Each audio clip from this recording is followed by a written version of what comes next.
বৃদ্ধ বাবা বৃদ্ধ মা তোমার কোন আচরণে যদি উফ কথাটাও বলে গো, মায়ের কলিজার মধ্যে আঘাত দিয়ে বাবার কলিজার মধ্যে আঘাত দিয়ে 5 ওয়াক্ত নামাজ পড়লে কাজ হবে না, মা বাবাকে কষ্ট দিয়ে তাহাজ্জুদ পড়লে কাজ হবে না, মা বাবাকে কষ্ট দিয়ে রমজানের রোজা রাখলে কাজ হবে না, মা বাবাকে কষ্ট দিয়ে তুমি মক্কায় গিয়ে হজ করলেও কাজ হবে না, মা বাবাকে কষ্ট দিয়া মদিনাতে আমার নবীর কদমে হাজিরা দিলেও কাজ হবে না। কথা কোন ঠিক কিনা? এই জন্য আমার রাসূল বলেন হুমা নারুকা ওয়া জান্নাতুকা, তোমার মা বাবা তোমার জান্নাত, তোমার মা বাবা তোমার জাহান্নাম। আল্লাহু আকবার। সাহাবী জিজ্ঞাসা করেন ইয়া রাসূলুল্লাহ, নবী গো, ও মায়ার নবী, আমি কার শোনে সদাচরণ করব? আমার নবী কালা উম্মুকা, তোমার মায়ের শোনে। কার শোনে? কার কথা কইছে? মায়ের কথা বলেছে। কলা উম্মুকা, তোমার মায়ের শোনে। সুম্মা মান ইয়া রাসূলুল্লাহ, আমি তারপরে কার শোনে সদাচরণ করব? আমার রাসূল কয় উম্মুকা, তোমার মায়ের শোনে। 2 বার বলল। তারপরে আবারও সাহাবী জিজ্ঞাসা করে ইয়া রাসূলুল্লাহ, আমি তারপরে কার শোনে সদাচরণ করব? আমার রাসূল বলেন উম্মুকা, তোমার মায়ের শোনে। আল্লাহু আকবার। মায়ের কথা কয়বার বলল? সবাই বলেন কয়বার? মায়ের কথা 3 বার বলেছে। এবার সাহাবী জিজ্ঞাসা করে ইয়া রাসূলুল্লাহ, আমি তারপরে কার শোনে সদাচরণ করব?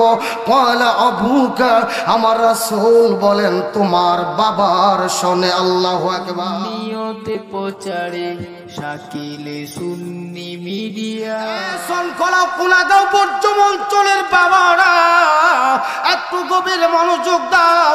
এই হাদিসের ব্যাখ্যা থেকে আমি সামনের দিকে আগাইতে চাই।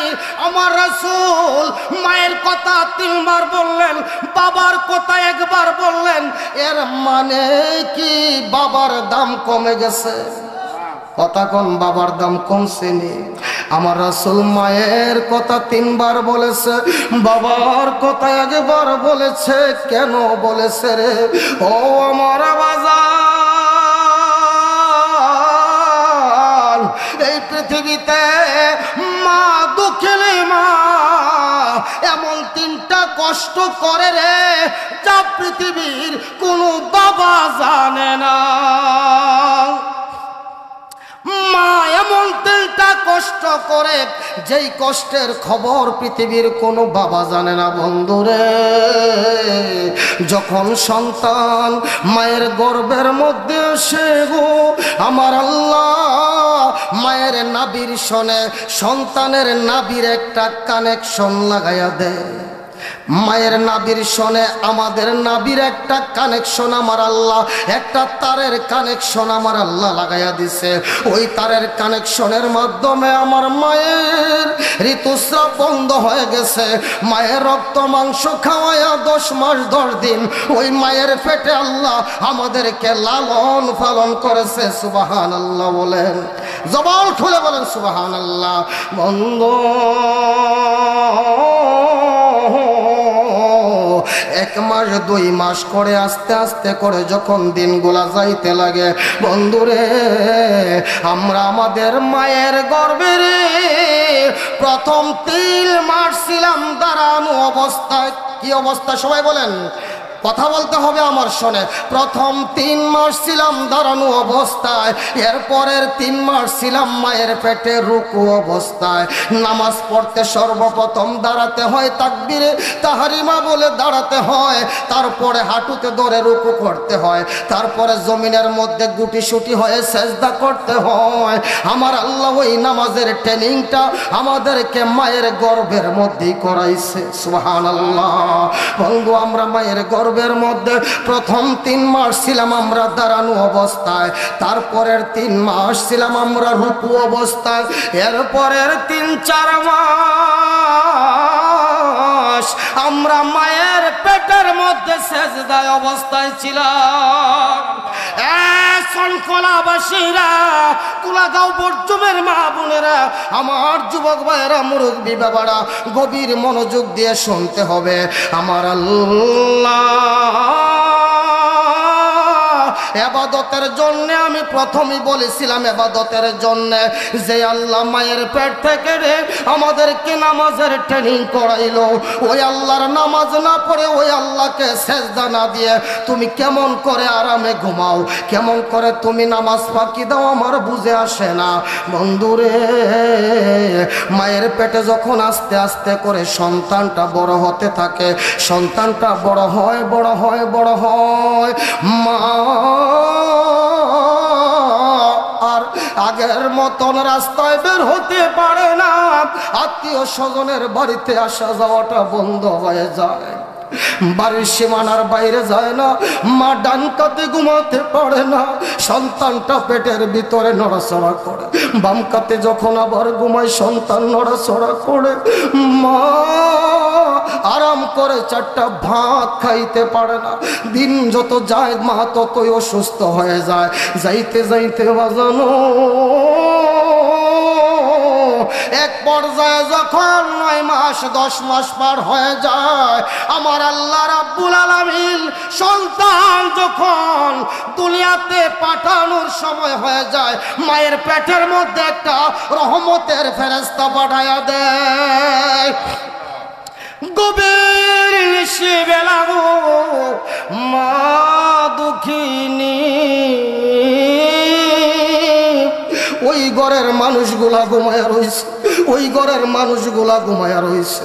বন্ধুরে আমার, বাবা ঘুমায়া রইছে, বাবা এই কষ্টের খবর জানে না, এর সন্তানটা পেটের ভিতরে মা লইয়া ঘুরতেছে। আমি আপনাদের কাছে জানতে চাই, একটা আধা কেজি পাথরের টুকরা যদি আপনার হাতের মধ্যে দেওয়া হয় অথবা পেটের মধ্যে বান্ধিয়া দেওয়া হয়, কতটুক সময় রাখবেন? আধা কেজি ওজনের একটা পাথর যদি আপনার হাতে দেওয়া হয়, কিছুক্ষণ পর উড়াইয়া মারবেন। আপনার পেটে যদি আধা কেজি ওজনের একটা পাথর দেওয়া হয়, এটা কিছুক্ষণ পরে আপনি খুলে ফেলবেন, রাখতে পারবেন না। কিন্তু মায়ের গর্ভের সন্তান বড় হইতে হইতে হইতে আধা KG, 1 KG, 1.5 KG, 2 KG, 3 KG, 3.5 KG, 4 KG যখন বাচ্চাটা হয়ে যায়, এই বাচ্চাটা মা দুকেলি 1 দিন না 2 দিন না 10 মাস 10টা দিন রে, এই সন্তানটা মা গর্ভে ধারণ করেছে। আল্লাহু আকবার। এই কষ্টের খবর পৃথিবীর কোনো বাবা জানে না, এজন্য আমার রাসূল মায়ের কথা 3 বার বলেছে। বলেন সুবহানাল্লাহ। প্রাণের মা,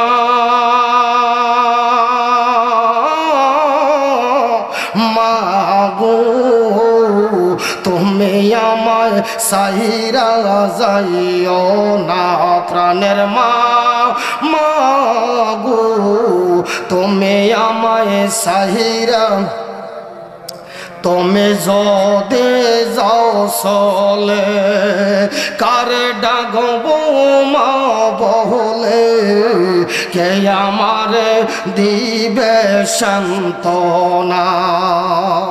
তুমি যদি যাও চলে কার ডাকবো মা বলে, কে আমারে দিবে সান্ত্বনা। প্রাণের মা, মা গো তুমি আমায় সাইরা যাইও না। বলেন আল্লাহু আকবার। যুবক রে, আমার অঞ্চলের বাবারা, গভীর মনোযোগ দিতে হবে। 10 মাস 10 দিন যখন পার হয়ে যায়, আমার আল্লাহ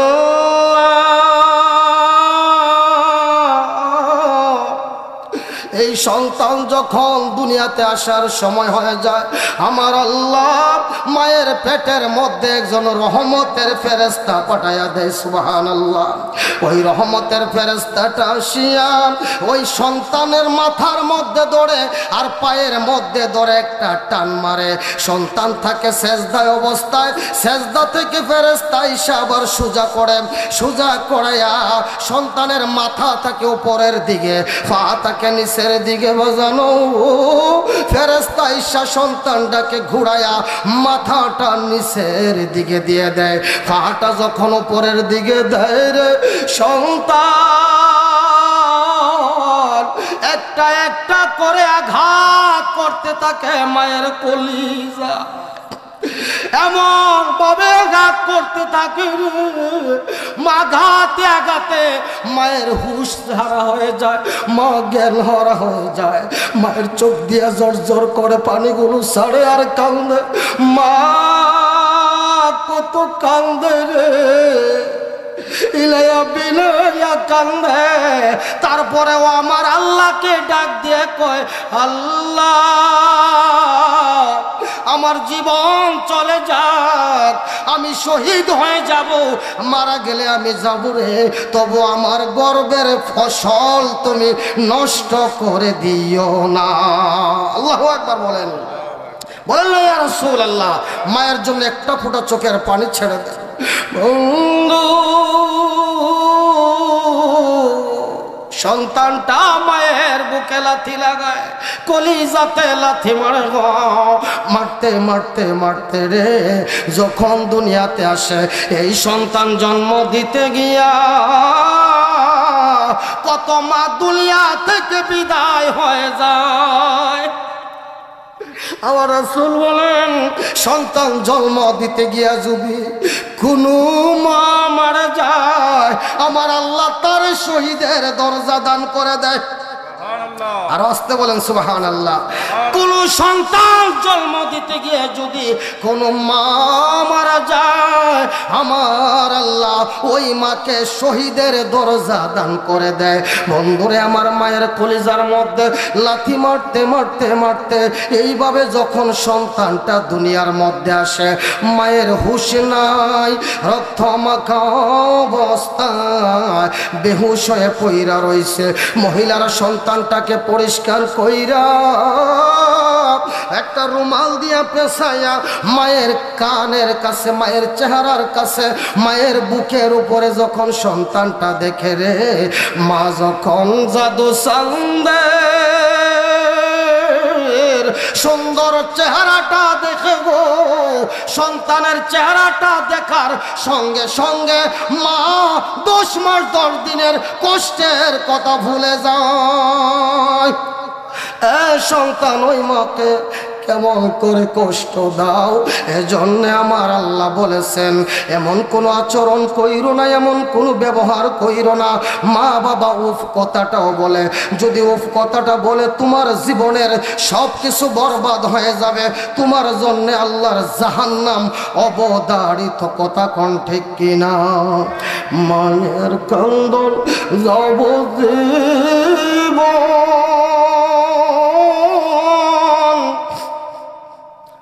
দুই 4 মাস বোনের কান্দন রে,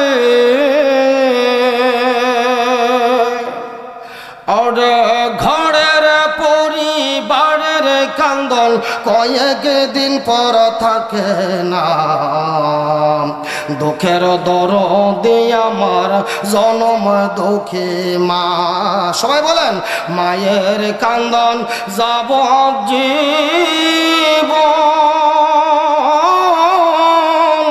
2-4 মাস বোনের কান্দন রে, ওরে ঘরের পরিবারের কান্দন কয়েক দিন পর থাকে না।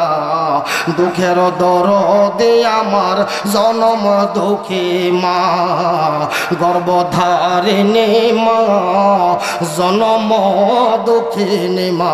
দুঃখের দরদে আমার 10 মাস 10 দিন মায়ে গর্ভে দিল ঠাই, রক্ত মাংস খাইয়া মায়ের ভবে আইলাম ভাই, ভূমিষ্ঠ হইয়া আমি উঠিলাম কান্দিয়া, শান্ত করিল মায়ে বুকের দুধ দিয়া, মায়ের প্রসবের কালে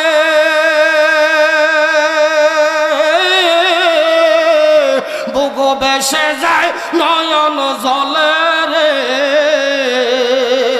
মায়ের প্রসবের কালে বুক বেসে যায় নয়ন জলে রে, ও মা সন্তানের লইয়া কুলে ভুলে প্রসব যন্ত্রণা, দুঃখের দরদে আমার জনম দুঃখী মা, মায়ের কান্দন যাবজ্জীবন, 2-4 মাস বোনের কান্দন রে, ওরে ঘরের পরিবারের কান্দন কয়েক দিন পর থাকে না, দুঃখের দরদে আমার হাতে পায়ে তেল মাইখা মায় দিছে শক্ত করি, পসরা পায়খানায় আমি মায়ের কোলেই করি, তবু না আমার রাগ হইল ভিজল গুয়ে মতে, সন্তানের শোক নাই রাখিয়া মায় থাকে ভিজাতে। আল্লাহু আকবার। অসুখ হলে দেখি চায়া আমার মাই রইছে বিছানায় বয়ারে, অসুখ হলে দেখিছে আমার মাই রইছে বিছানায় বয়ারে, বলে আমায় আল্লাহ যাও গোলয়া সন্তানের নিও না, দুঃখের দরদে আমার জনম দুঃখী মা, গর্ভধারিণী মা জনম দুঃখিনী মা, দুঃখের দরদে আমার জনম দুঃখী মা, মায়ের কান্দন যাবজ্জী 2-4 মাস বোনের কান্দন রে, ওরে ঘরের পরিবারের কান্দন কয়েক দিন পর থাকে না, দুঃখের দরদে আমার জনম দুঃখী সন্তান দুনিয়াতে এসেছে, বাবার আনন্দের শেষ নাই, বাবা খুশির সংবাদ বন্ধুকে বলে, বাড়িতে বলে, এই বাড়িতে বলে, সেই বাড়িতে বলে, বাবার এখন দায়িত্ব বেড়ে গেছে, বাবার এখন কাজ বেড়ে গেছে, আদরের সন্তানটা দুনিয়াতে এসেছে, আগে যা কামাই রুজি করতাম এখন আরো কামাই রুজি আমাকে বাড়ায়া করতে হবে, বাবা বৃষ্টিতে ভিজে রোদের মধ্যে পুড়ে বাবা দৌড়াদৌড়ি শুরু হয়ে যায়, বাবা কষ্ট করা শুরু হয়ে যায়, সন্তানকে লালন পালন করতে হবে।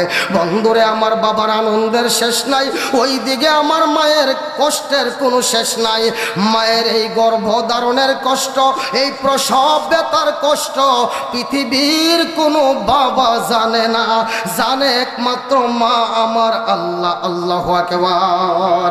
এই জন্য মায়ের কথাটা 3 বার বলেছে, বাবার কথা 1 বার বলেছে।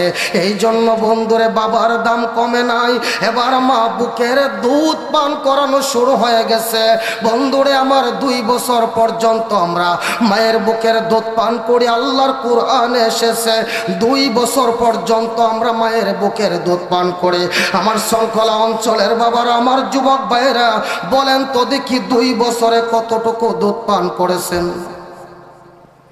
তাফসীরের কিতাবে এসেছে 2 বছরে একেবারে একটা সন্তান যে মায়ের বুকে বেশি দুধ নাই, একেবারে কম দুধ দেয়, সেই মায়ের বুক থেকেও একটা দুর্বল বাচ্চা হলেও মায়ের বুক থেকে 2 বছরে প্রায় 9.5 মণের মতন দুধ পান করে। আল্লাহু আকবার।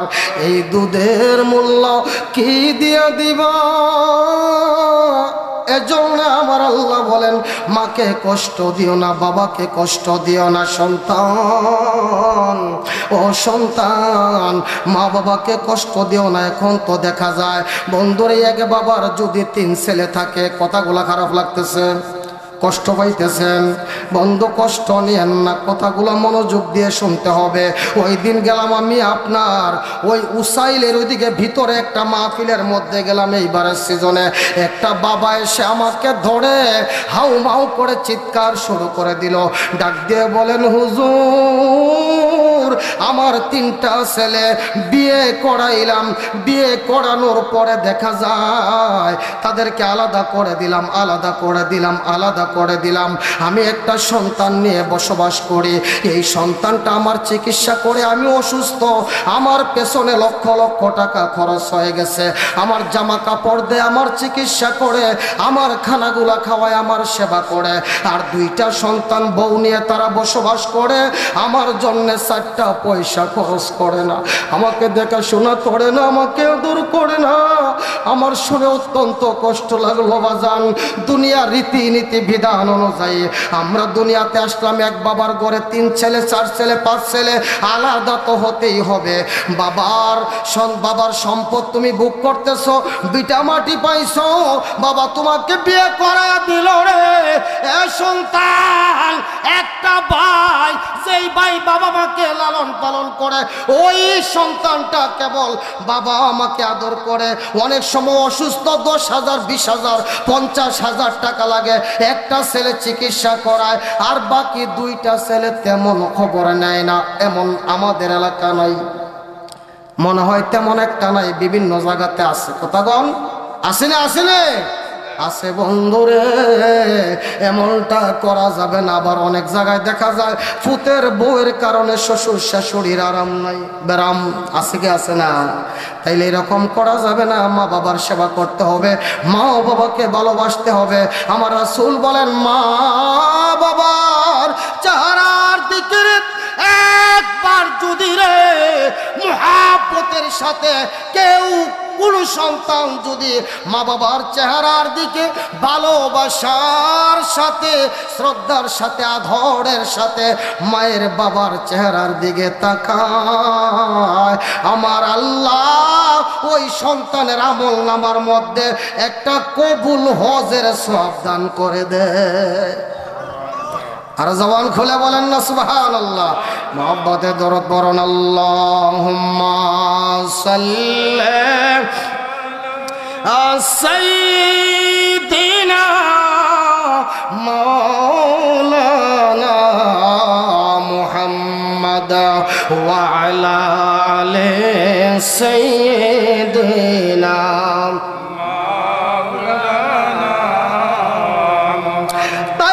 সর্বপ্রথম আলোচনা শুরু করেছিলাম, ইবাদত কার হবে? ইবাদত হবে আল্লাহর।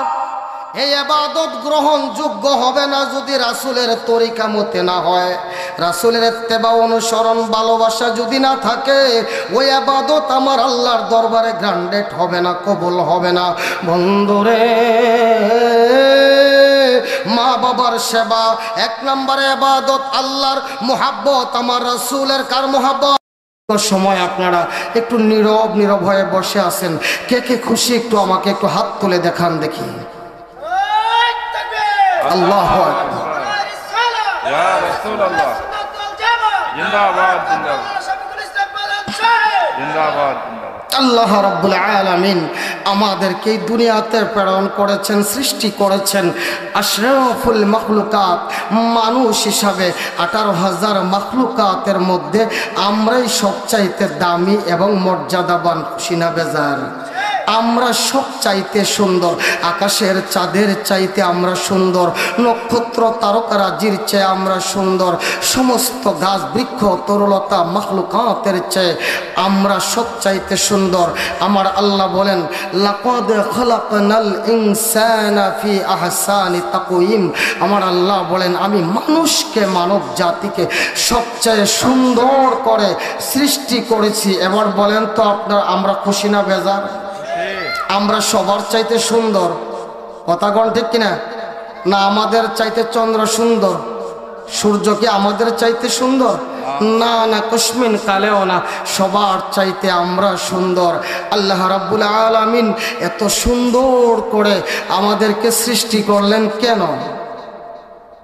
কেন ও আল্লাহ তুমি আমাদেরকে কেন সৃষ্টি করলা? আমার আল্লাহ বলেন লিয়াবুদু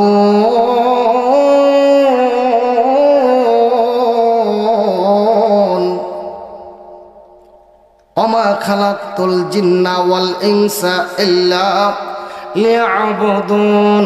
আমার আল্লাহ কো বন্ধু একটু সময় মনোযোগ দিতে হবে।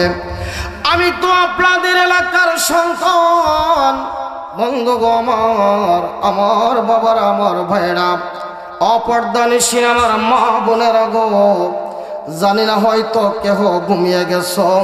আজকে এমন একটা বিষয় আমাকে দেওয়া হয়েছে, আজকে আমি আমার মায়ের আলোচনা করব। বলেন না আল্লাহু আকবার। শৃঙ্খলাবাসী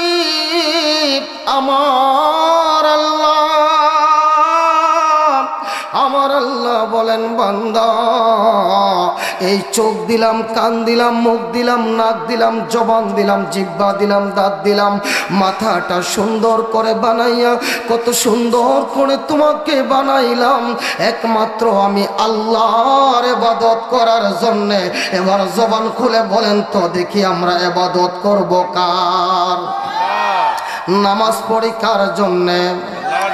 নামাজ পড়ি আল্লাহর জন্য, রোজা রাখি আল্লাহর জন্য, কোরআন তেলাওয়াত করি আল্লাহর জন্য, জিকির করি আল্লাহর জন্য, ইবাদত করি আল্লাহর জন্য, হজ করি আল্লাহর জন্য, যাকাত দিই আল্লাহর জন্য। আমাদের প্রত্যেকটা ইবাদত আমার আল্লাহর জন্য। কথা কোন ঠিক কিনা?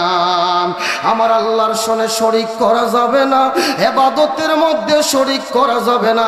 বন্ধু ইবাদত হবে একমাত্র আমার আল্লাহর জন্য। ইবাদত কবুল হয় না দুইটা শর্ত ছাড়া বাজানো, একটা হচ্ছে ইখলাস, একনিষ্ঠতা ছাড়া ইবাদত কবুল হয় না। আরেকটা হচ্ছে আমার রাসূলের ইত্তেবা ছাড়া, আমার রাসূলের তরিকা ছাড়া, আমার রাসূলের অনুসরণ ছাড়া ইবাদত আমার আল্লাহর দরবারে গ্রান্ডেড হয় না। একটু আওয়াজ দিয়ে বলা যাবে কি সুবহানাল্লাহ? তাইলে আমরা ইবাদত করব আমার আল্লাহর। ইবাদত করার পরে বন্ধুরে আমাকে যেই বিষয় দেওয়া হয়েছে ওই বিষয়ের আলোকে সূরা বনী ইসরাইল থেকে একখানা আয়াতে কারিমা আমি আপনাদেরকে শোনাবো। আমার আল্লাহ সূরা বনী ইসরাইলের মধ্যে আমার আল্লাহ ওয়াজ করতেছেন। আমার আল্লাহ ইরশাদ করেন وَقَضَى رَبُّكَ أَلَّا تَعْبُدُوا إِلَّا إِيَّاهُ। আল্লাহু আকবার। আমার আল্লাহ দুনিয়ার মানুষ, আমার বান্দারা, একমাত্র ইবাদত হবে আমি আল্লাহর। আমি আল্লাহর ইবাদত তোমাদের উপরে আমি আবশ্যক করে দিলাম। বলেন না আল্লাহু আকবার। ইবাদত হবে আল্লাহর। আমার আল্লাহ ইবাদত আবশ্যক করে দিয়েছেন, ইবাদত হবে আমার আল্লাহর।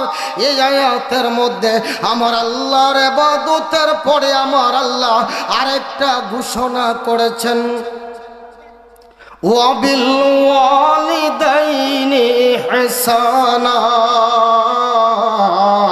আমার আল্লাহ তার ইবাদতের পরে আমার আল্লাহ বলতেছেন ওয়াবিল ওয়ালিদাইন, ও দুনিয়ার সন্তানেরা, ও দুনিয়ার সন্তান,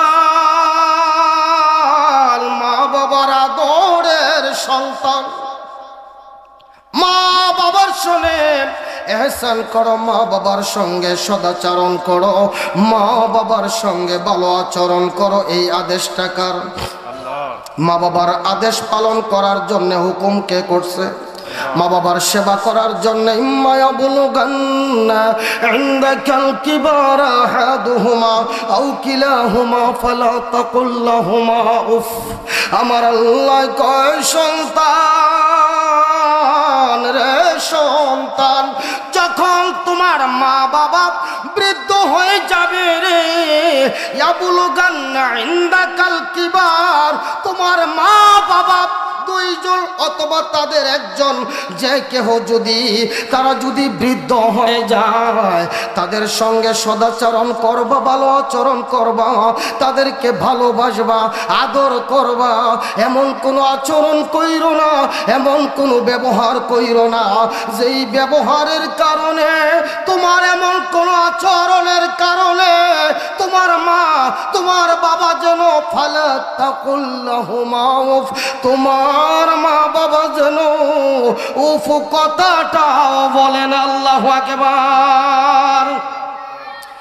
মা বাবা বৃদ্ধ হয়ে যায়, কানে শুনে না, একটা কথা বারবার বলে দিতে হয়, একটা কথা বারবার বললে পরে শুনে, মুখে মজা লাগে না, ভালো ভালো খাবার খাওয়াইতে হয়, চোখে দেখে না লাঠি বর দিয়ে হাঁটতে হয়, কত কষ্ট করে এক পর্যায়ে গড়ের বিছানায় পড়ে যায়। গড়ের বিছানায় যখন পড়ে যায়, প্রস্রাব করে পায়খানা করে, কত কষ্ট করে মা বাবা সকলে